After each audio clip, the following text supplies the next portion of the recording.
এই ভিডিও টিউটোরিয়ালটির মাধ্যমে একাদশ বা সমমান শ্রেণীতে ভর্তির আবেদনের জন্য অনলাইনে করণীয় বিষয়সমূহ জানা যাবে। একজন আবেদনকারীকে অনলাইনে আবেদন শুরুর পূর্বে অবশ্যই নির্দেশিকা বা ওয়েবসাইটে উল্লেখিত পেমেন্ট অপারেটরের মাধ্যমে আবেদন ফি 150 টাকা জমা দিতে হবে। আবেদন ফি জমা দেওয়ার পরে আবেদনকারীকে ভর্তির জন্য নির্ধারিত ওয়েবসাইট exai-admission.gov.bt-তে প্রবেশ করে অ্যাপ্লাই নাও বাটনে ক্লিক করতে হবে।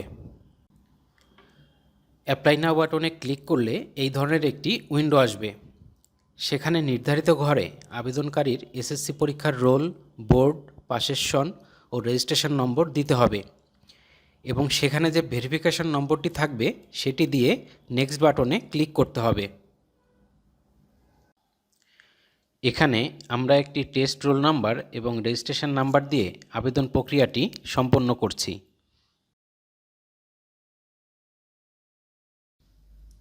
যদি আবেদনকারীর দেয়া তথ্যগুলো সঠিক হয় তাহলে পরবর্তী উইন্ডোতে স্বয়ংক্রিয়ভাবে আবেদনকারীর বিস্তারিত তথ্যগুলো দেখাবে। এখানে আবেদনকারীর মেরিট পজিশনের রেঞ্জ দেখা যাবে। এই আবেদনকারীর মেরিট পজিশন ৬১,০০১ থেকে ৬২,০০০ এই রেঞ্জের মধ্যে। প্রদর্শিত তথ্যগুলো মিলিয়ে নিয়ে আবেদনকারীকে তার মোবাইল নম্বর, অভিভাবকের এনআইডি নম্বর এবং অভিভাবকের সাথে সম্পর্কের তথ্য পূরণ করতে হবে।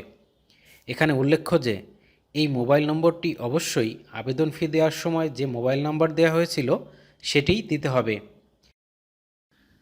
আবেদনকারী যদি মুক্তিযোদ্ধা কোটার যোগ্য বা ইলিজিবল হয় তাহলে তাকে ভর্তির সময় অবশ্যই মুক্তিযুদ্ধ বিষয়ক মন্ত্রণালয় হতে প্রদত্ত সনদপত্র দাখিল করতে হবে।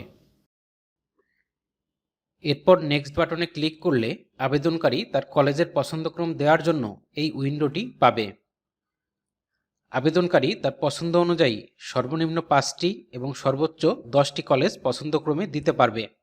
উল্লেখ্য যে একই কলেজের একাধিক শিফট, ভার্সন ও গ্রুপে আবেদন করলেও তা একটি কলেজ হিসাবেই গণ্য হবে।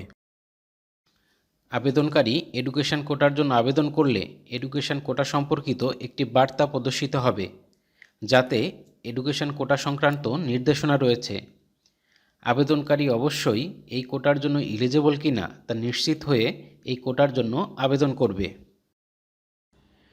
এভাবে আবেদনকারী একে একে তার পছন্দের কলেজগুলো যোগ করবে এবং শেষে প্রিভিউ অ্যাপ্লিকেশন বাটনে ক্লিক করলে সাবমিট অ্যাপ্লিকেশন উইন্ডোটি আসবে। এখানে আবেদনকারী মোট 5টি কলেজে আবেদন করেছে যা আমরা প্রিভিউ উইন্ডোতে দেখতে পাচ্ছি।